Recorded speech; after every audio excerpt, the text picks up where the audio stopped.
Je lis du livre de Marc, chapitre 5, au verset 13, ce qui suit. Il leur permit, et les esprits impurs sortirent, entrèrent dans les pourceaux, et le troupeau se précipita des pentes escarpées dans la mer. Il y en avait environ 2000, et ils se noyèrent dans la mer. Prions. Notre Seigneur et notre Dieu, nous revoilà ce matin afin de découvrir la suite de cette histoire passionnante, celle d'un homme possédé. Nous sommes bien conscients que de nous-mêmes, nous ne pouvons pas comprendre ta parole, Seigneur. Les érudits qui cherchèrent avec leur intelligence de s'approprier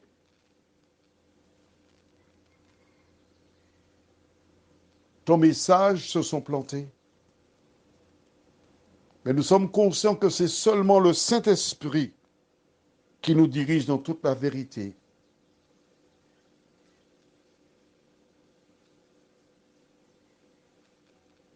Qui nous éclairera.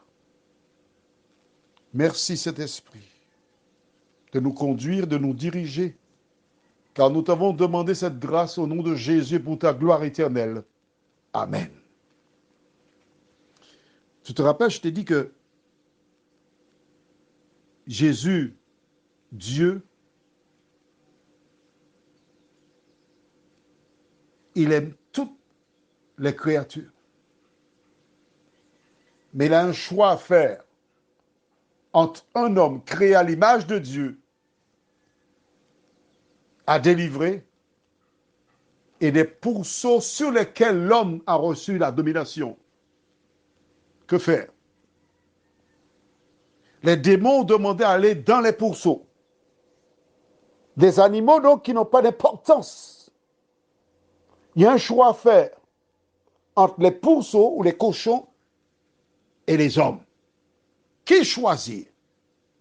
Sans l'ombre de doute, Jésus autorise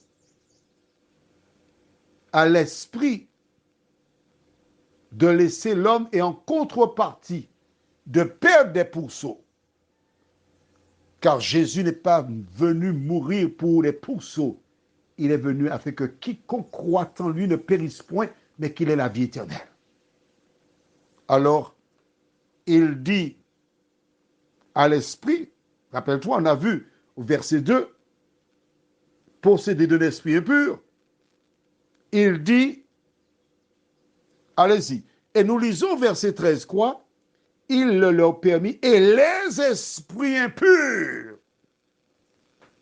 Nous avons vu dans Matthieu 12, 43 à 45, 7 esprits plus méchants, donc c'était 8, et il y a 2000 pourceaux, 2000 cochons. Ils ont eu suffisamment de puissance pour entrer dans tous les cochons.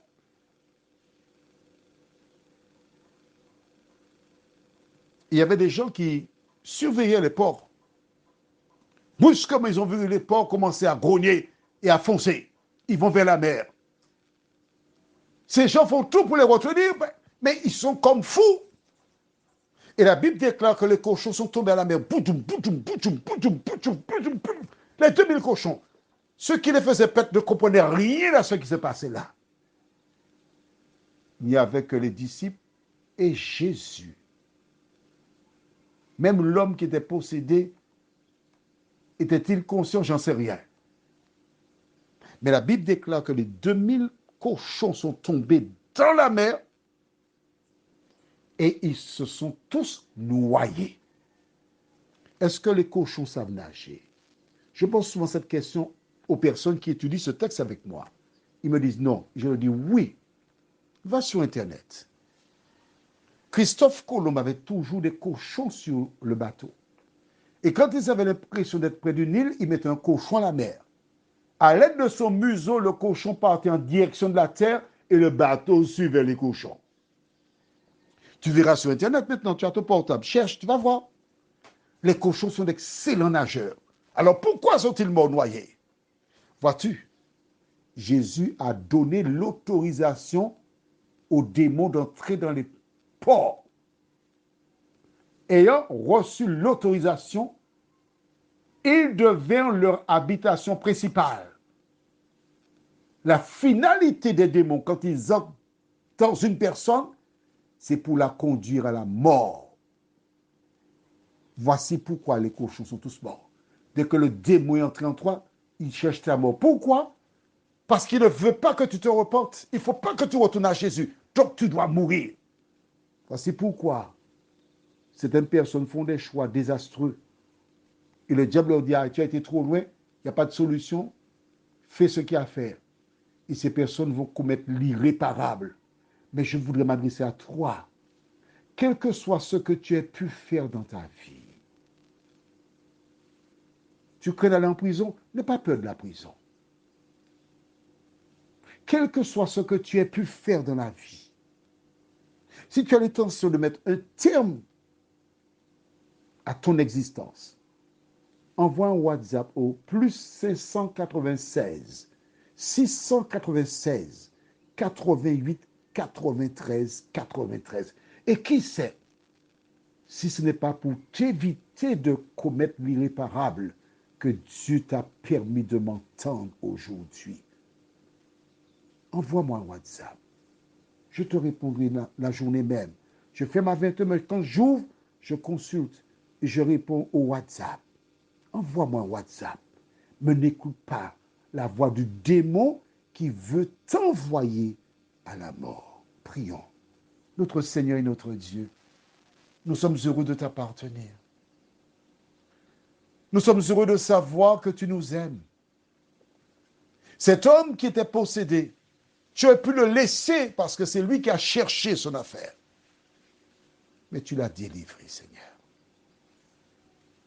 Alors, quel que soit ce que nous ayons pu faire, Seigneur, tu disposes à nous délivrer, nous aussi.